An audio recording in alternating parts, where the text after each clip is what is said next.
300 বছরের গুনার ভাগ আমি মাথায় নিলাম, নাই আমার কাছে কোনো আমল নাই।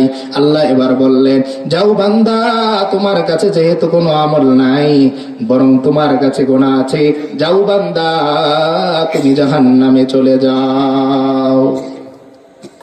এবার ঘুম ভাঙার পরে ওই বান্দার বুঝে আসছে যে আসলে কিভাবে আল্লাহর রহমতে আমি মাপ পেলাম। মাত্র 2 গ্লাস পানির বিনিময়ে আমি আমার সারা জীবনের সমস্ত আমলও হারাইলাম, আবার এই সমপরিমাণ গুনার ভাগ আমি নিলাম। এইবার সে চিন্তা করতেছে, আহারে, জীবনে কত গ্লাস পানি আমি খেয়েছি। আমার আল্লাহ যদি এই প্রত্যেক গ্লাসের পানির হিসাব নিতেন, তাহলে 300 বছর না 3 কোটি বছরও যদি ইবাদত করি, তারপরে তো পানির দাম দিয়ে শেষ হয়ে যাবে। তাহলে আল্লাহর হাবিব সাল্লাল্লাহু আলাইহি ওয়াসাল্লাম বলেন, আয়েশা, কোন বান্দাকে যদি আল্লাহ তাআলা প্রশ্ন করে বসেন, তাহলে তার আর বাঁচার কোনো কি থাকবে না, উপায় থাকবে না। তাহলে আমরা বাঁচবো কিসের মাধ্যমে? আল্লাহর রহমতের মাধ্যমে। হাদিসের মধ্যে আছে, লা ইয়াজুলু কদামা ইবনু আদম হাত্তা ইউসআল আন 50। বনি আদমের এক পাও নড়বে না 5টা প্রশ্নের উত্তর দেওয়ার আগে। কয়টা প্রশ্ন? 5টা প্রশ্ন। আমি সংক্ষেপ করতেছি এই দিকে, সামনে যেহেতু আলোচনা রয়েছে। এর মধ্যে প্রথম প্রশ্ন করবেন জীবন সম্পর্কে। আল্লাহ বলবেন, ফিমা আফনাইতা, ও বান্দা, তুমি তোমার জীবন কোথায় শেষ করেছো? কোথায় তুমি তোমার জীবন শেষ করেছো? তখন যদি বলি, আল্লাহ, নিজের ছেলেটাকে বিদেশ পাঠানোর জন্য কত কষ্ট আমি করছি, হাসরের ময়দান এটা গ্রহণযোগ্য হবে? হবে? গ্রহণযোগ্য হবে না। নিজের জীবন সম্পর্কে, উপার্জন সম্পর্কে প্রত্যেকটা পয়েন্টে পয়েন্টে আল্লাহ তাআলা প্রশ্ন করবেন, হিসাব দিতে হবে। এবার সূরা হাক্কার মধ্যে আল্লাহ তাআলা বলেন, আল্লাহ তাআলা আমলনামা দিবেনও 2 ভাগে। শুরুর পয়েন্ট মনে আছে তো? মানুষ কয় প্রকার? 2 প্রকার। সব কিন্তু 2 করে যাচ্ছে। মানুষ 2 প্রকার, হাসরের ময়দানে বাড়িও 2 প্রকার, প্রশ্ন হবে 2 প্রকার, আমলনামা দেওয়াও হবে 2 ভাবে। আল্লাহ বলেন, ফাআম্মা মান উতিয়া কিতাবাহু বিয়ামিনি ফায়াকুলু হা উমকরাউ কিতাবিয়া ইন্নী যানানতু আন্নী মুলাকিন হিসাবিয়া ফাহুয়া ফি ঈশাতির রাদিয়া ফি জান্নাতিন আলিয়া কুতুফুহা দানিয়া। আল্লাহ তাআলা বলেন, হাসরের ময়দানে কিছু কিছু বান্দার আমলনামা ডান হাতের মধ্যে দেয়া হবে। কোন হাতে? ডান হাতে। আপনারা আছেন তো না ঘুমিয়ে গেছেন? আসেন। চলবে না বন্ধ হয়ে যাবে? চলবে না বন্ধ হয়ে যাবে? তো কিছু কিছু বান্দার নেক আমল আল্লাহ তাআলা কোথায় দিবেন? ডান হাতে দিবেন। সে কি বলবে? ফায়াকুলু হা উমকরাউ কিতাবিয়া। ওই বান্দা ডাক দিয়ে বলবে, আসো আসো, এই যে আমার আমলনামা দেখো। দুনিয়ায় আমি কত কষ্ট করে নামাজ পড়েছিলাম, তোমরা আমাকে নিয়ে হাসতা। লম্বা জামা আমি পরিধান করতাম, তোমরা আমাকে নিয়ে হাসতা। মাথায় টুপি আমি দিতাম, তোমরা আমাকে নিয়ে হাসতা। মসজিদে আগে আগে আমি চলে যেতাম, তোমরা আমাকে নিয়ে হাসতা। তাই আসো, ইকরাউ কিতাবিয়া। ওই বান্দা নিজের আমলনামাটা এইভাবে হাতে নিয়ে ঘোরাবে আর বলবে, ইকরাউ কিতাবিয়া। ও ভাইরা আমার, এই যে দেখো আমার আমলনামা পড়ো। আমার আল্লাহ মেহেরবানি করে আমার আমলনামা ডান হাতের মধ্যে দিয়ে দিয়েছে। সে কি বলবে? ইন্নী যানানতু আন্নী মুলাকিন হিসাবিয়া। আমি জানতাম একদিন আমার রবের সাথে আমার সাক্ষাৎ করতে হবে। আল্লাহ বলেন, ফাহুয়া ফি ঈশাতির রাদিয়া। আমার ওই বান্দা বড় আরামে থাকবে, বড় সুখে থাকবে। ওই বান্দার ঠিকানা হবে আমি আল্লাহর তৈরি করা জান্নাত। আর কিছু বান্দা, আম্মা মান উতিয়া কিতাবাহু বিশিমালি ফায়াকুলু ইয়া লাইতানি লাম উতা কিতাবিয়া। আর কিছু কিছু বান্দার আমলনামা দেয়া হবে বাম হাতের মধ্যে। তারা বলবে, ইয়া লাইতানি লাম উতা কিতাবিয়া। হায়, আজকে যদি ফলাফল না দেয়া হতো। ওয়ালাম আদরি মা হিসাবিয়া। আমি যদি না জানতাম আমার হিসাব আজকে কি হবে। পরীক্ষার ফলাফল দেওয়ার পরে অনেক ছাত্র বলে না যে, বাবা এসে যখন ধরে, ফেল করছো কেন? তো মনে মনে বলে, ফলাফলটা না দিলেই তো পারতো স্যার, তাহলে তো আমি বোকাটা খাই না। তারা বলবে ইয়া লাইতানি লাম উতা কিতাবিয়া, হায় আজকে যদি হিসাব না হতো, ওয়ালাম আদরি মা হিসাবিয়া, আমি যদি না জানতাম আমার জীবনে কি আছে, আমি যদি না জানতাম জান্নাত আমার জন্য নাই, জাহান্নাম আমার জন্য অপেক্ষা করতেছে। ইয়া লাইতাহা কানাতিল কাদিয়া, ওই বান্দা বলবে হায় মৃত্যুই যদি আমার জন্য শেষ অবস্থা হয়ে যেত। মা আগনা আন্নি মালিয়া, ওই বান্দা বলবে আহারে ব্যাংকে কত কোটি কোটি টাকা আমি রাখলাম, কত লক্ষ লক্ষ টাকা আমি রাখলাম, কিন্তু হাসরের ময়দানে আমার কোনো কাজে আসলো না। হালাকা আন্নি সুলতানিয়া, বান্দা বলবে দুনিয়ার রাজত্ব, দুনিয়ার কর্তৃত্ব আমার থেকে আজকে ধ্বংস হয়ে গেল। হালাকা আন্নি সুলতানিয়া, আল্লাহ বলবেন খুযূহু ফাগুল্লু, আল্লাহ ফেরেশতাদেরকে ডাক দিয়ে বলবেন ও ফেরেশতারা, আমার এই জাহান্নামী বান্দাকে তোমরা ধরো ধরো, ফাগুল্লু, ওকে শিকল লাগাও, ওকে বেরি লাগাও, সুম্মাল জাহিমা সাল্লু, এরপর জাহান্নামের মধ্যে ওই বান্দাকে জ্বালিয়ে দাও। এবার যখন জাহান্নামের দিকে নিয়ে যাবে, বান্দা অনেক শক্তি প্রয়োগ করবে, টানাটানি করবে, আল্লাহ বলবেন সুম্মা ফি সিলসিলাতিন যারউহা সাবউনা দিরাআন ফাসলুকু, আল্লাহ বলবেন ওরে এমন একটা বেরি লাগাও যার আয়তন হবে 70 গজ। কত গজ? 70 গজ। কেন? আল্লাহ কারণ বলে দিবেন ইন্নাহু কানা লা ইউমিনু বিল্লাহিল আযীম, কারণ আমার এই বান্দা আমি মহান আল্লাহর প্রতি বিশ্বাস রাখে নাই। এবার জান্নাত জাহান্নামের ফয়সালা হয়ে যাবে। এবার জাহান্নামীরা যখন জাহান্নামে চলে যাবে, যাওয়ার পরে কি করবে তারা দেখেন, জান্নাতীরাও আরামে আছে, জাহান্নামীরা কি করবে? ওয়ানাদাউ ইয়া মালিকু লিয়াকদি আলাইনা রাব্বুক, 1000 বছর যখন জাহান্নামের আগুনে জ্বলবে, জ্বলতে জ্বলতে পুরে কয়লা ছাই হয়ে যাবে, এরপর জাহান্নামীরা আল্লাহকে আল্লাহ আল্লাহ আল্লাহ বলে ডাকবে। 1000 বছর পার হয়ে যাবে, আমার আল্লাহ একবারের জন্য সাড়া দিবেন না, কারণ আল্লাহ কোরআনে বলেছেন বান্দা দুনিয়াতে যতদিন তোমার হায়াত আছে, উদউনি আস্তাজিব লাকুম, বান্দা ডাক দেওয়ার সঙ্গে সঙ্গে আমি আল্লাহ তোমার ডাকে সাড়া দিয়ে দিব। কিন্তু জাহান্নামে যাওয়ার পর 1000 বছর ধরে ডাকবে, কিন্তু আমার আল্লাহ একবারের জন্য সাড়া দিবেন না। আল্লাহ ফেরেশতাদেরকে বলবেন ও ফেরেশতারা আমার ওই বান্দার আওয়াজ যেন আমার কুদরতি কান পর্যন্ত না পৌঁছায়, একটা বাদ দিয়ে দাও, আমার ওই বান্দার কান্নার আওয়াজ আমার যেন কান পর্যন্ত না আসে। এবার বান্দা অপারগ হয়ে ডাকবে, জাহান্নামের নিযুক্ত ফেরেশতা, তার নাম মালিক। কি নাম? মালিক। জাহান্নামের ফেরেশতার নাম কি? মালিক, দারওয়ান যিনি থাকবে। ওয়ানাদাউ ইয়া মালিকু লিয়াকদি আলাইনা রাব্বুক, এবার জাহান্নামীরা বলবে ওগো জাহান্নামের প্রহরী মালিক ফেরেশতা, তুমি একটু আল্লাহকে বলো আল্লাহ যেন আমাদের মৃত্যু দান করেন, আমাদের আর সহ্য হয় না, আযাব আমাদের আর সহ্য হয় না, কত আর জ্বলবো, একটু বিশ্রাম আমাদের নাই, একটু আরাম আমাদের নাই, একটু মেহেরবানি করে আল্লাহকে বলো আল্লাহ যেন আমাদের মৃত্যু দেয়। তখন মালিক ফেরেশতা বলবে ক্বালা ইন্নাকুম মাকিসুন, না না, আজকে আমার আল্লাহ আমি মালিক ফেরেশতার ডাক শুনবেন না, বরং তোমরা যেভাবে জাহান্নামের মধ্যে আছো ওইভাবে জাহান্নামের মধ্যে তোমরা চিরকাল থাকো। আল্লাহ অন্য সূরাতে বলেন ক্বালা খসাউ ফিহা ওয়ালা তুকাল্লিমুন, আল্লাহ বলবেন সাবধান ও পাপীরা, তোমরা জাহান্নামের মধ্যে পচো, বলো আমার কিচ্ছু যায় আসে না, ওয়ালা তুকাল্লিমুন, সাবধান বান্দা তোমরা আমার সাথে কথা বলার চেষ্টাও কইরো না। তবে এই জাহান্নাম থেকেও আল্লাহ তাআলা কিছু কিছু বান্দাকে কি করবেন? মাফ করবেন। এই জাহান্নাম থেকেও কি করবেন? মাফ করবেন। দুই ব্যক্তির ব্যাপারে হাদিস শরীফে এসেছে, সহিহ তিরমিজিতে, এই তিরমিজি শরীফে ঘটনা এসেছে, দুইজন জাহান্নামীকে আল্লাহ মাফ করবেন। কিভাবে? তারা এত জোরে জোরে কান্না করবে, তাদের কান্নার আওয়াজ আল্লাহর কান পর্যন্ত পৌঁছাবে, সমস্ত জাহান্নামীদের আওয়াজের চাইতে তাদের আওয়াজ অনেক বেশি। এবার আল্লাহ তাআলা ডাকবেন এই দুইজনকে নিয়ে আসো। জিজ্ঞেস করবেন তোমাদের কান্নার আওয়াজ এত কেন? তো ওই বান্দা দুজন বলবে আল্লাহ জাহান্নামের আগুন আর সহ্য হচ্ছে না, তো আমরা জোরে জোরে চিৎকার করে কাঁদতেছি যেন আপনার একটু কি হয়, দয়া হয়। কেন কাঁদতেছি? যেন আপনার একটু দয়া হয়। এবার আল্লাহ তাআলা বলবেন কেন?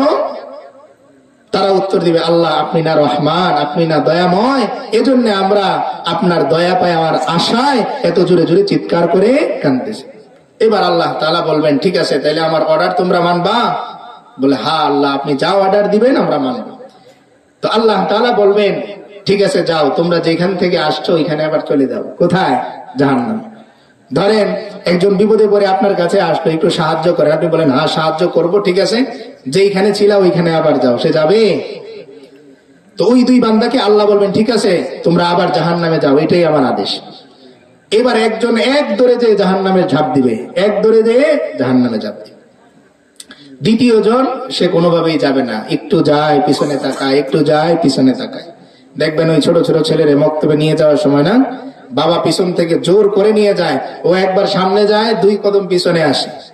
তো ওই বান্দা ও ফেরেশতা তার পিছনে ধরে নিয়ে যাবে জাহান্নামের দিকে। যাও, আল্লাহ না বলছে জাহান্নামে যাও, তো সে 1 কদম আগায়, 2 কদম পিছনে। এবার আল্লাহ তাআলা ওই দুই বান্দাকে ডাকবেন।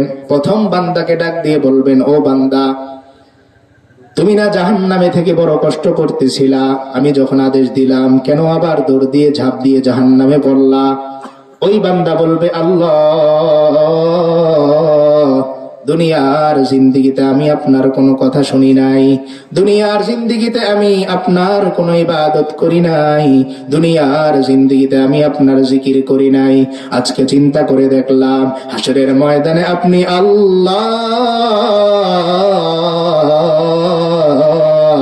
এত এত মাখলুকের সামনে আমাকে একটা আদেশ দিয়েছেন। চিন্তা করে দেখলাম দুনিয়ার জিন্দেগিতে যেহেতু কোনো আদেশ মানি নাই, আজকে অন্তত একটা আদেশ আপনার মানি। এজন্য বলার সঙ্গে সঙ্গে আমি দৌড় দিয়ে ঝাঁপ দিলাম। আল্লাহ সঙ্গে সঙ্গে বলবেন যাও বান্দা, যেহেতু তুমি আমি আল্লাহর আদেশ পালনার্থে সঙ্গে সঙ্গে দৌড় দিয়ে ঝাঁপ দিয়ে গিয়ে জাহান্নামে পড়লা, যাও বান্দা আমার এই অর্ডার মানার কারণে আমি আল্লাহ তোমাকে জাহান্নাম থেকে মুক্তি দিয়ে দিলাম। সুবহানাল্লাহ বলবেন না? এবার দ্বিতীয় বান্দাকে আল্লাহ ডাক দিয়ে বলবেন কি বান্দা তোমার কি অবস্থা? তুমি আজকেও আমার কথা শোনো না, দুনিয়ায়ও শুনলা না, আজকেও শোনো না। এবার ওই বান্দা ডাক দিয়ে বলে আল্লাহ প্রতিদিন বিসমিল্লাহির রহমানির রহিম শুনতাম, প্রতিদিন আপনার নাম রহমান আমি শুনতাম আল্লাহ।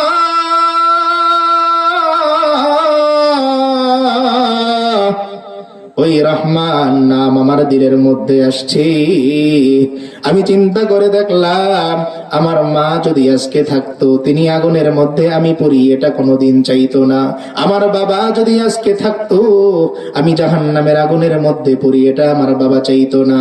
চিন্তা করে দেখলাম আপনি আল্লাহ যেহেতু রহমান, আমার বাবা মার চাইতে কোটি কোটি গুণ বেশি দয়া আপনি করেন। তাই বারবার আমি পিছনের দিকে তাকাই, দেখি আমার আল্লাহর একটু দয়া আমার প্রতি হয় কিনা। আল্লাহ বলবেন যাও বান্দা, যেহেতু তোমার আমার দয়ার প্রতি এত বিশ্বাস, যেহেতু তোমার আমার প্রতি এত অগাধ বিশ্বাস, বান্দা আমি আল্লাহর রহমান নামের উসিলায়, আমি আল্লাহর গফফার নামের উসিলায় তোমার থেকে জাহান্নামের সিদ্ধান্ত সরিয়ে নিলাম। যাও বান্দা তুমি জান্নাতে চলে যাও। মাফ করে দিবেন। এরপরেও থেকে যাবে একজন যার ব্যাপারে হাদিস শরীফে এসেছে জান্নাতে যাওয়া সর্বশেষ ব্যক্তি, জান্নাতে যাওয়া সর্বশেষ ব্যক্তি। এটা বলেই শেষ করে দিব ইনশাআল্লাহ। এই জাহান্নামে থাকা সর্বশেষ ব্যক্তি যে জান্নাতে যাবে, সে ওই জাহান্নামের গর্তের মধ্যে পড়তেই আছে, ডাকতেই আছে। ওই দুইজন তো মাপ পেয়ে গেছে, সে আর মাপ পায় না। লম্বা সময় পরে আল্লাহ তাআলার একটু দয়া হবে। আল্লাহ তাআলা জিজ্ঞেস করবেন বান্দা তোমার কি আবদার বলো তো? তো ওই বান্দা বলবে আল্লাহ আমার বেশি কিছু আবদার না, আমাকে জাহান্নামে দেয়া লাগবে না, আমাকে জান্নাতে দেয়া লাগবে না, আমাকে একটু জাহান্নামের ওই কিনারায় নিয়ে দেন, আমি আর কিচ্ছু চাইবো না। আল্লাহ তাআলা বলবেন ঠিক আছে তো মনে থাকবে তো? জাহান্নামের ওই কিনারায় দিয়ে দিলে আর কিচ্ছু চাইবে না তো? ওই সন্তানকে দেখবেন না, সে একটা চকলেট চাইছে, আপনি রাজি হন না, সে বলতেছে একটা চকলেট, আর কিছু নিব না। সে বলে যায়, জি আব্বা, শুধুমাত্র কি নিব, একটা চকলেটই নিব। তো আল্লাহ তাআলা জিজ্ঞেস করবেন, বান্দা এটাই তোমার শেষ আবদার, তো আর তোমাকে ডাকবা না? তো বান্দা বলবে, না আল্লাহ আর ডাকবো না, শুধু আমার একটু কর্নারে নিয়ে দেন, এখানে বেশি শাস্তি অনুভব হয়, একটু কর্নারে আমাকে নিয়ে দেন। আল্লাহ তাআলা ফেরেশতাকে বলবেন, ফেরেশতা যাও তো আমার ওই বান্দাকে একটু জাহান্নামের কর্নারে নিয়ে দাও।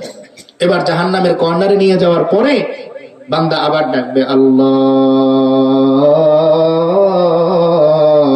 আল্লাহ প্রশ্ন করবেন, কিরে বান্দা, একটু আগেই না কথা দিলা জাহান্নামের কিনারায় নিয়ে গেলে তুমি আর আমাকে ডাকবা না? বান্দা বলবে, ওগো আল্লাহ,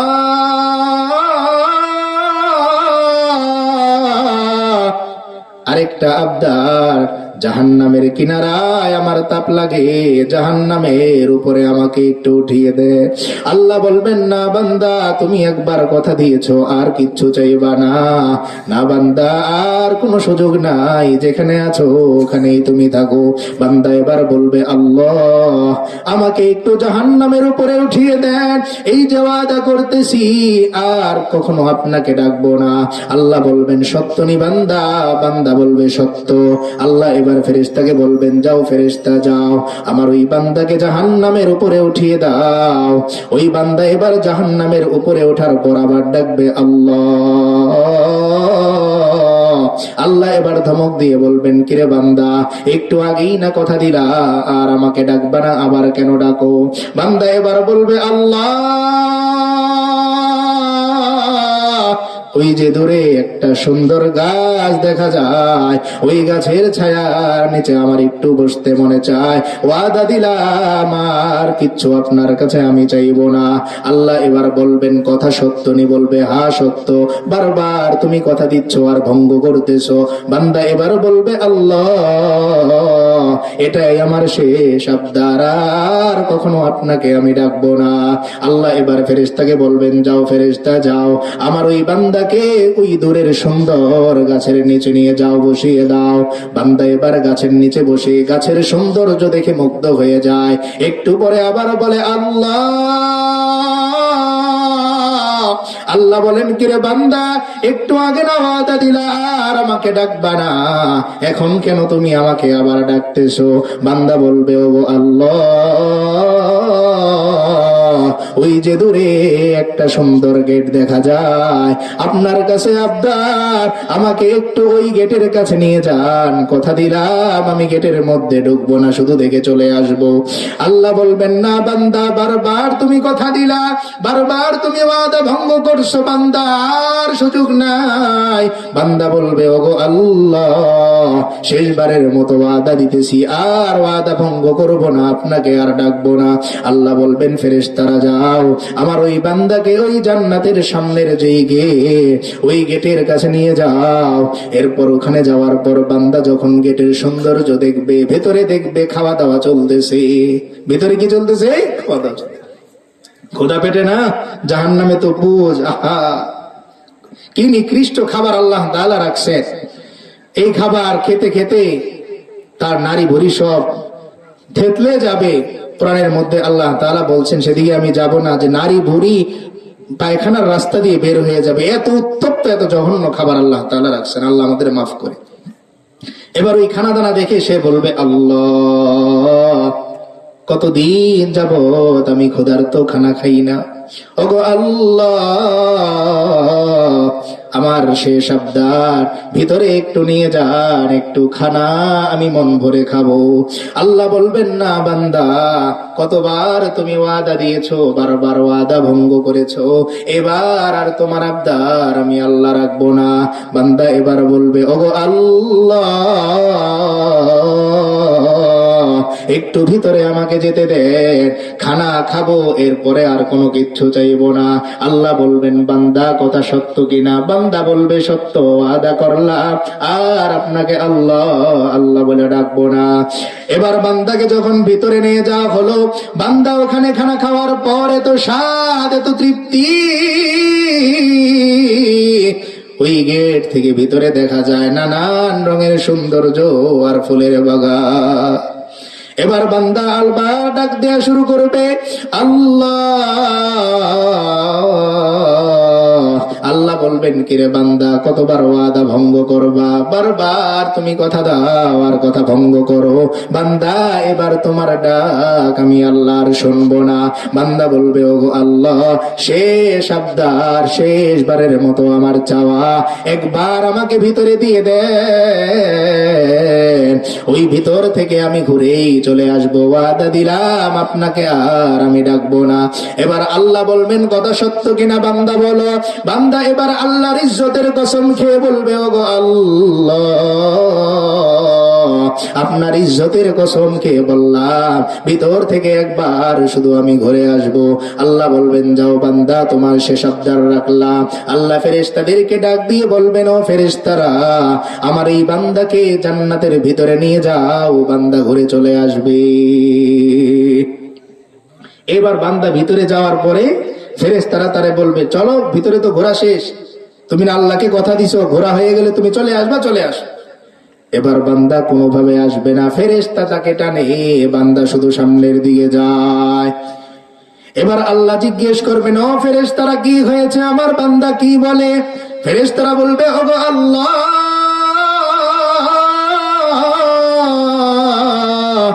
আপনার বান্দা কথা দিয়েছিল ভিতরে এসে চলে যাবে, কিন্তু এই যে দেখেন, আপনার বান্দা ভিতরে আসার পর আর বাহিরে আসতে চায় না।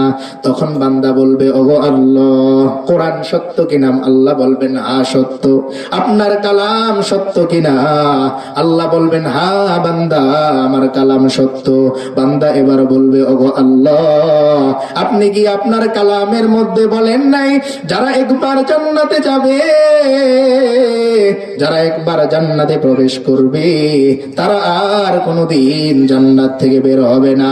আল্লাহ তাআলা বলেন, ইন্নাল্লাযীনা আমানু ওয়া আমিলুস সালিহাতি কানাত লাহুম জান্নাতুল ফিরদাউসি নুজুলা খালিদিনা ফিহা লা ইয়াবগুনা আনহা হিওয়ালা। আল্লাহ বলেন, যারা নেক আমল করবে ঈমান আনার পরে, তাদের জন্য আমি আল্লাহ জান্নাতুল ফিরদাউস রেখে দিয়েছি, তারা সেখানে চিরকাল থাকবে। বান্দা বলবেন, আল্লাহ, আপনার কোরআন যদি সত্য হয়, আপনার কালাম যদি সত্য হয়, তাহলে আপনার কোরআনের মধ্যে আয়াত, এই আয়াতের মধ্যে আপনি আল্লাহ বলেছেন, জান্নাতে একবার প্রবেশ করলে বান্দা চিরস্থায়ী থাকবে।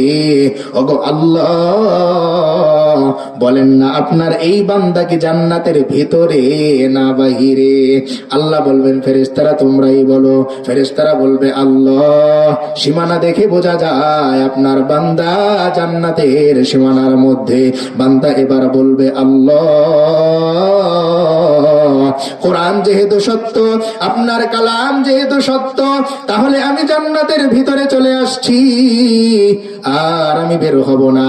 আল্লাহ বলবেন, যাও ফেরেশতারা যাও, আমার কালাম যেহেতু সত্য, আমার কোরআন যেহেতু সত্য, আমার বান্দার কথা ঠিক, আমার এই বান্দাকে জান্নাতের মেহমান বানিয়ে দাও। তাহলে আল্লাহ তাআলা জাহান্নাম থেকেও কি করবেন? মাফ করবেন। তবে সেটা প্রসেসিং এর মাধ্যমে। সেটা কিসের মাধ্যমে? প্রসেসিং এর মাধ্যমে। আমাদের গ্রামগঞ্জে দেখবেন তরকারি নষ্ট হয়ে গেল, মা বোনেরা ওইটা আবার একটু জাল দিয়ে প্রসেসিং করে খাওয়া যায়, কিন্তু আগের মতো কি লাগে না, স্বাদ লাগে না।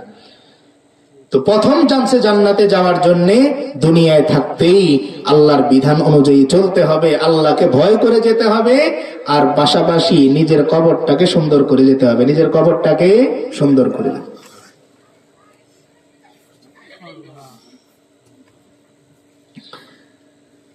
তো নিজেদের কবর কি করা লাগবে? সুন্দর করা লাগবে। আপনারা আলহামদুলিল্লাহ সেই শুরু থেকে আলোচনা শুনছেন। আজকের এই মাহফিলের যে পোস্টার, এই পোস্টারের মধ্যেই লেখা আছে ডোবার পার ফকির বাড়ি কবরস্থান ও এলাকাবাসীর উদ্যোগে। আমরা যেহেতু সবাই বাড়িওয়ালা না কবরওয়ালা, আমরা সবাই একটু আওয়াজ দিয়ে বলেন, বাড়িওয়ালা না কবরওয়ালা? আমরা কবরওয়ালা। তাহলে ওই কবরকে সুন্দর করা দরকার না? কবরকে কিভাবে সুন্দর করব?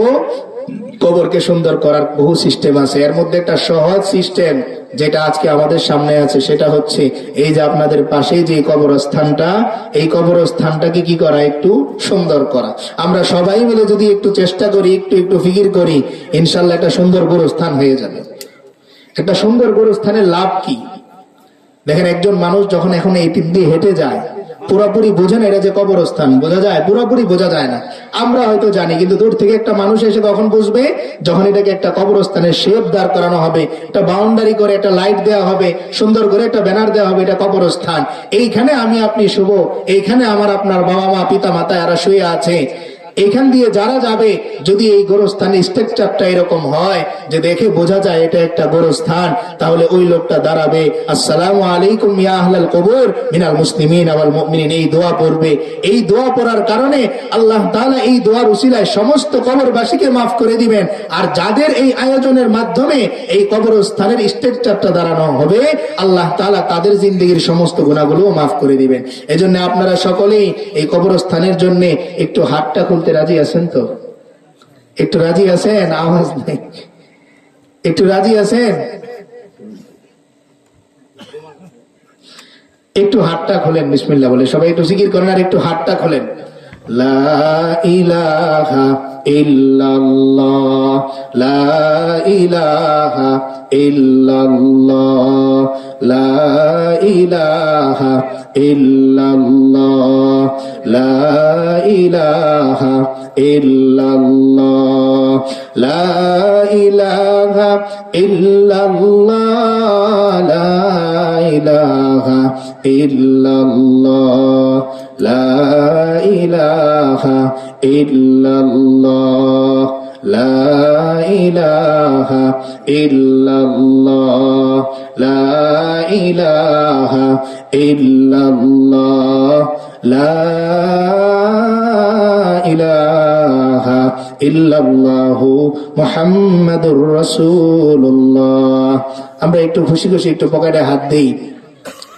এই যে একটু আগেই তো আমরা আলোচনা শুনলাম না, টাকা পয়সা পরে থাকবে, আমারটাও পরে থাকবে, আপনারটাও পরে থাকবে। এই জন্যে আল্লাহর হাবিব সাল্লাল্লাহু আলাইহি ওয়াসাল্লাম যখন ঘোষণা দিতেন সাহাবায়ে কেরামদেরকে যে তোমরা অমুক জিহাদের ডাক এসেছে, অমুক জায়গায় আল্লাহর ডাক এসেছে, সাহাবায়ে কেরাম এমন হয়েছে ঘর থেকে নিজেদের ঝাড়ু দেওয়ার যে ঝাড়ু এটাও নিয়ে আসে। হযরত আবু বকর সিদ্দিক রাদিয়াল্লাহু তাআলা আনহুর ব্যাপারে পাওয়া যায় যে তিনি বাড়িতে গেছেন, যে বলছেন বিবি ঘরের মধ্যে যা আছে কাপড় সহ যা আছে সব দিয়ে দাও। উনি আসতেছেন, মনে হয়েছে ওনার একটা সুই ঘরের মধ্যে রয়ে গেছে, আবার ব্যাগ গেছেন, গিয়ে বলছেন মেয়ে আসমা আমার ওই সুইটাও দিয়ে দাও। আমার আল্লাহর হাবিব ডাক দিছেন, আমি আমার ঘরের মধ্যে আল্লাহ এবং তার রাসূলকে রেখে যাব, এর বাইরে যা কিছু আছে সব আমি আল্লাহর রাস্তায় দিয়ে দিব।